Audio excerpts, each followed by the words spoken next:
Hi guys, welcome to Adam McKola TV. I'm Adam now. This is the Aftermath Live. Yes, Manchester United drew 0-0 with Manchester City last night in the Manchester Derby.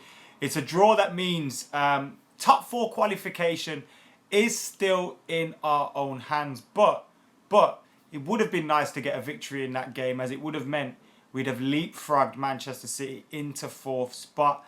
As it is though, as it is, Manchester United stand with a chance of beating Swansea and going into the top four, courtesy of our game in hand on Liverpool. Now, Liverpool do play on Monday, but we would have our game in hand to come up against Liverpool. So we have got a game in hand on Liverpool. Win that, we're in the top four. But with our running that is coming up after this game against Swansea, Southampton away, Arsenal away, Tottenham away, etc., it's going to be very, very difficult for Manchester United. Now, Kalen says, is Pogba fit for Sunday? Paul Pogba is not fit for Sunday. That's according to Jose Mourinho, who says he's not available for that game. Travis says FIFA Fridays. Now, funny story about FIFA Fridays. Some of you will be thinking, this stream is supposed to be at 5 p.m. and I've brought it forward an hour to 4 p.m. That is because I was literally about to film my FIFA Fridays video, episode 22. I was about to film that today, just now. And as I went to set up, I set everything up, switched the camera on, and the batteries were low in the camera. So I've had to put the battery on charge, push this forward to 4, doing this now, and I'll do the FIFA video straight after we've been live on the Aftermath Live. So what is the Aftermath Live for you guys that haven't joined us before on the Aftermath Live? The Aftermath Live is basically a chance for us to chat about yesterday's game now that the dust has settled. Now, we've got loads of things to talk about. Firstly, the result. What does the result mean for Manchester United's top four hopes? Secondly, did we deserve that result? Jose Mourinho went into the game with very negative tactics, or as he said, he did want United to attack a little bit more, and United just didn't attack. So could that be down then to the players not performing? We want to get your player ratings in as well. Of course, we want those. We want to hear your man of the matches. We want to hear your thoughts on the injuries to Timothy Fosu Mensah, Paul Pogba, Marcus Rojo, etc., etc. So you guys get your comments in. Make sure you get involved in the debate. Tom says it was a decent result. Mohsin thinks Willock will make the bench now on the weekend. We saw him on the bench already this season. Will he get another chance on the bench now with Marouane Fellaini being suspended? And what did you guys make of that Marouane Fellaini sending off? Pratulia thinks it was 1 point earned. So he thinks United got a good result and it was 1 point earned. Now, before the game, I'd have said getting a point, that's a good result, because it still leaves it in our own hands. But given the game and the way the game went, I felt we would have created more opportunities than we actually did. And I feel a little bit let down that we didn't, because Manchester City's backline is there to be got at. It's there to be got at, and we just didn't get at them enough today. So United really do need to fix up in that sense of things. But yeah, Fosu would have started. I've just seen Joe's comment saying Fosu would have started. Fosu would have started at the weekend, possibly anyway. With Pogba seemingly still out, Fellaini suspended. Obviously, we've got hardly any players in that area. Carrick played 90 minutes. He looked poor against Manchester City. So Timothy Fosu Mensah surely would have got more than a couple of minutes in that game. And then he goes and gets injured. Absolutely got in his dislocated his shoulder. Dislocated his shoulder. And it means he should probably be out now for the remainder of the season. Very, very gutting. Akbar says he still won't play Tuanzebe now. With Bailey and Blind playing very well against Manchester City, Jose Mourinho made a point about that as well. With them two playing very well, he may not be needed to start. But Jose did make a funny comment that Axel Tuanzebe and him, he was getting ready in the gym in case they couldn't play. So it would be Jose and Tuanzebe at centre-back. Now, obviously, Jose's being a little bit light-hearted there.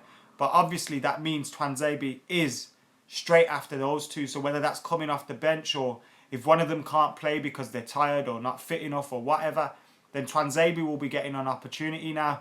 Of course, it's disappointing to have all of these injuries, Smalling, Jones being injured. That's very disappointing. And Rojo as well is the biggest disappointment for me because I think he's been excellent this season. But with those injuries there, it does give an opportunity to the likes of Axel Tuanzebe. And if he can play well as well, then that stakes a claim for him to keep a spot in the first team for next season. I think Axel's one of those, like Timothy Fosu Mensah, that will get many more minutes under their belt in future months and years and seasons at United because they're too talented not to, and I'm sure Jose will see that. Matt's in the comments, how are you doing, mate? Thank you for joining us. Pratulia thinks Tuanzebe will start. NYC says James Rodriguez, ? I'm not reading too much into the transfer rumours just at the moment yet. James Rodriguez is obviously an exciting player. Would it be gutted if we missed out on him? No. Alpha Shadow says, will Mata be fit against Swansea? Now, it doesn't look like he will be fit. Jose Mourinho said after the game that he is nearing fitness and he's probably one of the injured players that is more likely to return very soon. But at the moment, he's probably not going to play in that game against Swansea. Juan Mata also wrote in his blog that he was nearing fitness as well and he was ready to help the team. But I doubt Jose Mourinho will want to rush him back. And he's also mentioned that he doesn't really need to rush him back because it's at the back where we need to strengthen. And we need, it'd be nice to have the defenders coming back. So I doubt he'll rush Juan Mata back, and you wouldn't want to see him rushed back, but it'd be great to get him back in the squad and available for selection. Who saw that backheel volley flick against Otamendi, says Joe. We all saw that. What a flick it was. It was an absolute piece of brilliance by Marcus Rashford. Shame he didn't beat the second defender once he did get past Otamendi. You haven't missed much, mate. You haven't missed much at all. Sonny's going to the Soho Tavern for his birthday. Mixed grills are on Sonny if you want those. Go and check that out. Injuries are annoying, aren't they, Ian? They are very annoying, but they're part and parcel of the game. We had more injuries to our team last season as well. And even then it was difficult to deal with. But United have got to keep pushing now. We've got the final furlong. I think it's 6 games left in the league, 2 at home, 4 away. We've got 2 games left in the Europa League, potentially 1 more in the final if we can get through that double header against Celta Vigo, which I'm confident we can do that, but the injuries are piling up. As it stands, Smalling, Jones, Rojo, Zlatan, Pogba, Mata and Timothy Fosu Mensah are missing for Manchester United. That is some injury list, and it's all quality as well when you look at it.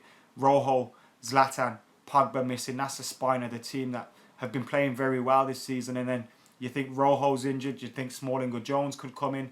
No, because they're injured too.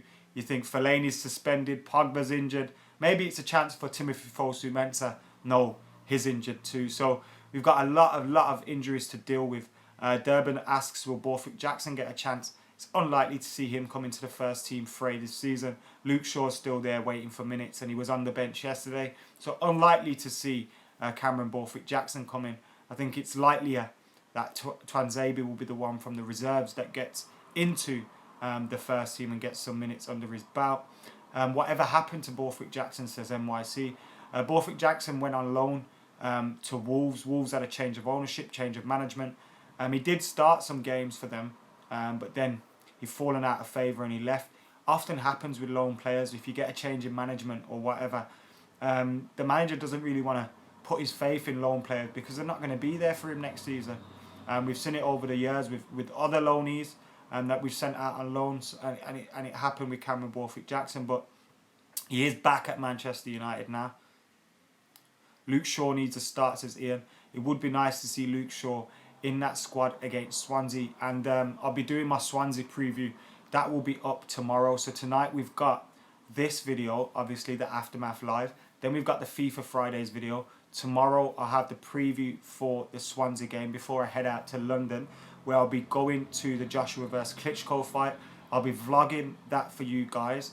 And then Sunday I'll have the Swansea review from Old Trafford up. Monday we'll probably have the Anthony Joshua Klitschko vlog and of course the Aftermath Live to whatever happened in the game against Swansea. So plenty of content coming your way, and that's before we get to talking about the Celta Vigo game next week. And if anything else happens surrounding Manchester United, that will pop up too. I want to be doing a video on betting in football following what happened with Joey Barton and a few other topics as well. Paul Pogba is one I want to touch on as well. So there'll be quite a few videos coming up soon. But with the amount of games that we've got as well, really just ticking off these reviews and these previews and getting these Aftermath lives done is the main thing on the list at the moment. And then, of course, the FIFA content. But loads more content will be added to the list. Do you think we need another centre-back instead of Rojos? Is accurate. I do think we need to invest in a centre-half. I think that would probably mean one leaving. Who is that going to be? I'm not too sure. Smalling or Jones maybe. But I think we need to bring someone we can rely on in there. I think Rojo's shown that he can play for Manchester United this season under Jose Mourinho. I think Bay's been excellent. I think you'd want Swansea in there knocking about. Maybe you keep one of Smalling and Jones and then bring in a new signing. That may be the way around things, but who knows what happens going forward.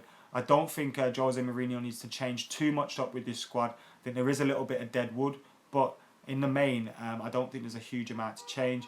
John, Gary, Navida, thank you for getting in the comments and thank you for your kind words. Do a collab with Statman. Daddy says, Joe, I will do. I'll get more collab stuff done during the summer as well. But we got loads coming your way, guys, and I'm always open to your ideas. What do you think of Jose's tactic for the game? We surely sat back a lot on the pitch. Would have been great if we pushed up more, says Hamim.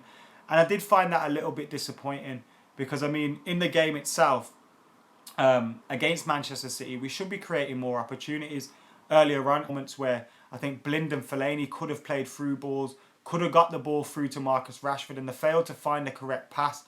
But we didn't really pick up momentum from that. We didn't build any confidence going forward from that. I think the referee let a few niggling fouls go on. He didn't give fouls for them. There were little fouls, so there weren't huge things like red card, yellow card decisions in the game. But there were a few situations where he should have gave fouls. He didn't give fouls. As a result, their defenders grew in confidence. United sat back more as the game went on, particularly in the second half. I do think Jose wanted us to have more going forward, and we didn't, which was very, very disappointing. But as High Five Lion says, if you can't win, don't lose. And that's been pretty much the way it's gone for United this season. We've 24 games unbeaten now. That's equaling United's record in a single season of unbeaten games, 24. If we go unbeaten against Swansea, hopefully that's because we get 3 points. Then, of course, it's a great run. But amongst that 24-game unbeaten run, we've had 13 wins, 11 draws. Those draws have really affected Manchester United this season. But, of course, when you look at it from the bigger picture, as long as we get Champions League football this season, if we end it with the Europa League as well as the League Cup, I think you can look at it as a positive season going forward, having rebuilt kind of some foundations to build on. And as I said before, I don't think there's a lot that Jose needs to change. I will be at the Emirates next week. I think it's our first game in May, isn't it? Next weekend, I will be there. How you doing, Sunby? I hope you're well, mate. Get down and all that. Hope you're good, bruv. Service was non-existent into the forwards. Mickey as a false nine. Marcus and Anthony was doing good off the counter until the second half. I do agree with that, John. A lot of criticism for Mkhitaryan and Anthony Martial yesterday. They didn't deserve it. Marcus Rashford, he seems to escape it, which I'm glad about. He doesn't deserve criticism for his performance. But Mkhitaryan and Martial were criticised yesterday. And I felt that was unfair. I thought they worked hard off the ball. They got back into the defensive areas. A lot of the game, Martial was playing as a left back. And when you looked at it, they worked very, very hard off the ball. And I'm sure Jose Mourinho will be happy with that. More draws than Adam Steele, says Arshadi. Yes, dude, how you doing? That made me laugh. Yes, Nav, how you doing, mate? Hope you're well. Rajat says Oblak. I'm guessing that's in relation to the David De Gea rumours. There's been a lot of rumours circulating around David De Gea. And I mean, as soon as that move fell through last summer, we kind of knew, well, the summer before last, we kind of knew that he was going to eventually go to Real Madrid. Now, I would love Jose Mourinho to get an extra season or two out of him. But if the player wants to go, you have to let him go. And with that happening, I'm not too concerned because Jose Mourinho will shore up that defence even more. And I think Jose Mourinho will also replace him as well. I think once you get a better back line, we don't need as good a goalkeeper as David De Gea. Although David De Gea being the world's best goalkeeper, it'll be disappointing to let him go. Victor, yes, Timothy Fosu Mensah is injured, mate. Absolutely gutted about that. We got Antoine Griezmann in the comments saying he loves me. I love you too, Antoine. You better join United in the summer. Cheers, mate. I hope the fax machine fails again. Sorry, says Ian. I hope the fax machine fails again too, but I doubt they'd make that mistake again. Mata is injured, says Man United. Yes, we know Mata is injured. What about Griezmann and Bellotti totaling 170 mil? Worth it or not? Your Insta page tells me bullshit bingo. That's not my Instagram page. That's Full Time Devils Instagram page. But I tend to agree with that. You never see these multiple swoops, £170 million on 2 players. I don't know about that. Bellotti, I haven't heard much about the link. I've heard a lot about the Antoine Griezmann link, and that excites me. That really does excite me because I think Antoine Griezmann's class. But yeah, I'm not reading too much into the transfer window. I think Jose Mourinho will get his transfer business done quite early this summer. And I've been impressed with Jose Mourinho's transfer dealings so far. Of course, every manager will have 1 or 2 flops in the bunch, but he's brought 4 players to United this summer. Last summer, sorry. Bailey, Mickey, Zlatan, Pogba. Not one of them's been a failure. All of them have been successes. And you can expect more from the likes of Mickey, Bailey and Pogba as well. And Zlatan Ibrahimovic has been vital to Manchester United. So you have to think Jose Mourinho, you have to trust him in the transfer window because so far he's shown that he's delivered when he's spent money. Who would I prefer to replace David De Gea? Says Victor. If he left in 2 years, say, I would love for us to give Joel Pereira an opportunity. I think Joel Pereira's absolutely fantastic as a young goalkeeper coming up. Got great talent. If David De Gea left this summer, then it's probably too early for Joel Pereira and you want to go out there and you want to buy a new keeper. All this talk about Joe Hart, I'm not liking that talk at all. You look at someone like Hugo Lloris, I think is absolute quality. Jan Oblak, as some people have mentioned, quality as well. I think there's a few keepers out there. Donnarumma, it cost a lot of money, probably a world record fee for a goalkeeper. So there are a few goalkeepers out there that could replace David De Gea. Are any of those as good as David De Gea? Not in my opinion, is the best in the world. But United move on when players leave and would do the same if David De Gea left. Aaron would want Oblak as well. Najomo, you haven't missed a lot, mate. We've just been answering your questions in relation to the game yesterday and how you feel that has set us up for the top 4 race. Do you think we'll still get in the top 4? Remember, if you've missed the stream as well, or you're joining us late, or you're watching this after, and you're watching this later and it's not live, then remember, subscribe and hit notifications so you get the notifications when we do go live. Make sure you subscribe to McKola TV as well. Loads of content coming your way. Ashworth, thank you for getting involved in the comments. That boy named Harley, how well do you think we have reacted to No Rojo? I think Blind and Bailey have done fantastically well. And while they did yesterday, I think they were excellent yesterday. Obviously, Blind has his flaws at centre-half, but I think he's so good as a footballer. His reading of the game, his ability to pass, and he's man-marked players out of games as well. You think about times when he's marked Harry Kane, Romelu Lukaku, and he's done very well. So I like Daley Blind. I think he's a quality footballer. Of course, you want to have Marcus Rojo available, but I don't think Blind and Bailly is the worst option we could have. The problem that leaves us with is if we pick up another injury to one of those two, then we've only got Axel Twanzebe in reserve, so that's worrying. Zayn, my knee's getting better, thank you very much. Should be okay for Sunday. Hopefully won't be driving to the game to the fight tomorrow, so that should help me rest it up. Love you too, Stuart. Thank you for getting involved. Joe, thank you for getting involved in the live stream. Thank you all for getting involved in the live stream. We've just got under 150 people in here at the moment. Thank you all for getting involved. Make sure if you subscribe now if you haven't already. Anton Griezmann says, Adam is cocky as always. Cocky about what, mate? What exactly? Maybe about some things, but depends what you're talking about. Sandeep, thank you for getting involved and thank you for the nice words.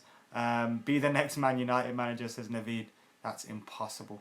You see how mad Antonio Conte is on the sidelines? I'd be even worse than that. Victor says Bailly is the next Ferdinand. Now, I don't think Eric Bailly has the coolness or the calmness of Rio Ferdinand. But I do think he has the ability to be a top quality centre-half for Manchester United. And if he stays at Manchester United for years, 5-10 years, and he delivers at the top level, only then can we say he's up there with Rio and all them guys. Petulio makes a great point. I wish Smalling and Jones had Blind's football intelligence. JJ's asking, do you like to eat ass? I don't, but do you, JJ? Do you like to eat ass? If so, what does it taste like? We'd love to know. Let's pull together and get Adam his 10 points back, says Jose. That's correct. I think you should all write in to Full-Time Devils, get a petition going and all that stuff. And I think we should definitely do that. Right then. So, Anshuman, thank you for the nice words. Guys, thank you for getting in the comments and all that good stuff. Right then, we want to hear your player ratings on the match yesterday. Who do you think was our man of the match? I know a lot of you guys have been saying Eric Bailly was the man of the match yesterday. Was Eric Bailly the man of the match? You guys get your comments in there. So, who else played well? Who else do you think played well yesterday? Because I don't think there's many that played well at all. Were there? There weren't many at all. So you're looking at it, and in the first half, I thought Rashford had glimpses, but he faded away. He was left isolated at times. Mkhitaryan didn't do much at all with what he had. Anthony Martial worked hard, but didn't do much going forward. You look in the middle three, Carrick kept giving the ball away. Herrera worked hard, energetic as always, but again, final ball wasn't great when needed. Fellaini got sent off. He was doing good in the first half at times, and then he'd do something great, and in the same instance, he'd give the ball away and dilly-dally and shit. Then you look at the back four. That's probably where your man of the match is going to come from. Valencia or Bailey or David De Gea. Omar says Dave was our man of the match. Valencia 8. Ander always pulls through, says Jose. Ari Long says Herrera. Rashford needs to bulk up to become our number 9, says Tom. I do think he showed some great strength yesterday. NYC says Valencia is and always is class, and Mac used to hate on him. To be fair, I hated on Antonio Valencia when he was playing at right wing or right midfield, because he would never deliver with the final ball, and he wasn't very skillful or anything. He wasn't bringing anything to the game for a long time. He had that, obviously, a purple patch where him and Rooney were on fire that one season. But at right wing, he wasn't great. You remember that season when he got the number 7 shirt? Wasn't great. At right back, he has come into his own and he's been absolutely fantastic. Swiss cheese feet, do not worry. FIFA Fridays is coming up. This stream was supposed to be at 5 p.m. I pushed it forward to 4 p.m. because my battery was dead when I went to film the FIFA video. So I had to bring it back, and we'll have to wait, but the FIFA video will be up today. Nichols says, what do you guys think of Darmian's play yesterday? I don't think he was bad, to be honest. He showed signs where he nerved me a little bit and I got a little bit scared. But he wasn't bad yesterday. He had a good game against Chelsea as well. When you give him a job, he seems to do it. There's been times at fullback where he's got absolutely roasted. But you remember when he came to the club, when he first arrived under Louis van Gaal, he played quite well at the start, and then he got roasted against Arsenal, went into his shell and never seemed to recover. And now under Jose Mourinho, when he's played, he's had a few times when he's done all right. Oliver says Aguero was there, man of the match. What was that? For getting Fellaini sent off? Apart from that, he missed a few sitters and he blazed a lot of shots over the bar. I do think Aguero is probably the best striker in the league. But I don't know if he was man of the match yesterday. Fernando says, like the video. Yes, guys, like the video if you can, please. Make sure you hit that like button. Make sure you do that. Ishan, thought on Vidic's retirement, man.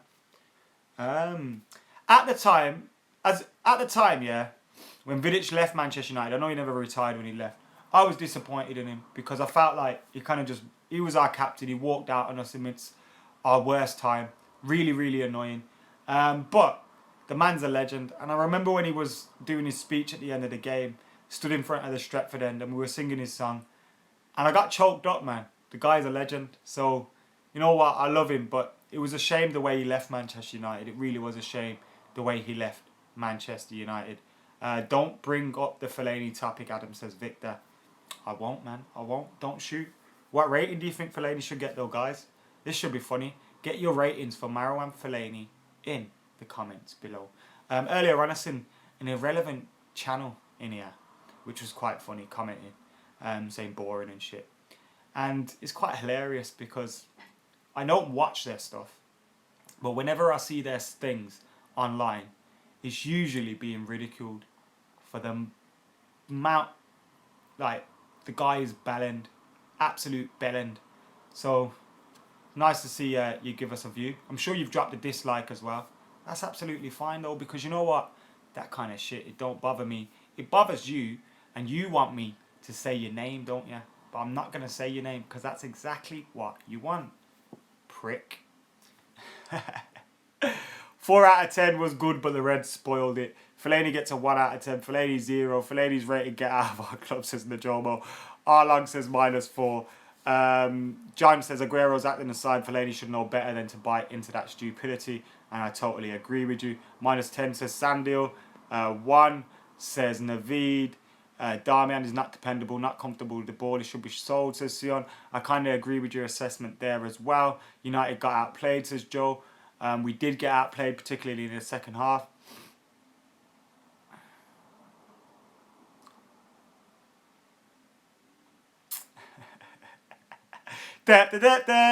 Maro and Fellaini. Alright, you guys don't hate on Fellaini, man. You know what, yeah? Look, he's not amazing. Marouane Fellaini isn't amazing. He's not great. He shouldn't be starting for Manchester United week in, week out. He has his uses, very rarely. But he has been playing well recently. And I'm not going to go over the top for, I'm not going to go over the top on Marouane Fellaini for getting sent off in a Manchester derby. The amount of players we've seen do similar things in a Manchester derby, Gary Neville being one, Roy Keane being another who was absolutely worse. And there's been loads of things like that have happened in a Manchester derby. It was annoying. It was frustrating. It happened at the wrong time. But I don't think I'm going to get on his back for that. It was annoying though. Anyway, guys, on that bombshell, on the Marouane Fellaini bombshell, thank you all for joining us today. I love you all. Thank you for getting involved in the comments. Thank you for getting involved in the debate. If you're watching this later, then make sure you hit that notifications button so that you can get the notifications whenever I do go live. I'll be live again tomorrow. With the preview for the Swansea game. And FIFA Fridays will be up tonight. NYC asks, will I be coming to the States for the ICC games? I hope so, mate. Fingers crossed I'll be there trying to sort that out. And for now, I'm Adam McKola. I'm out of here.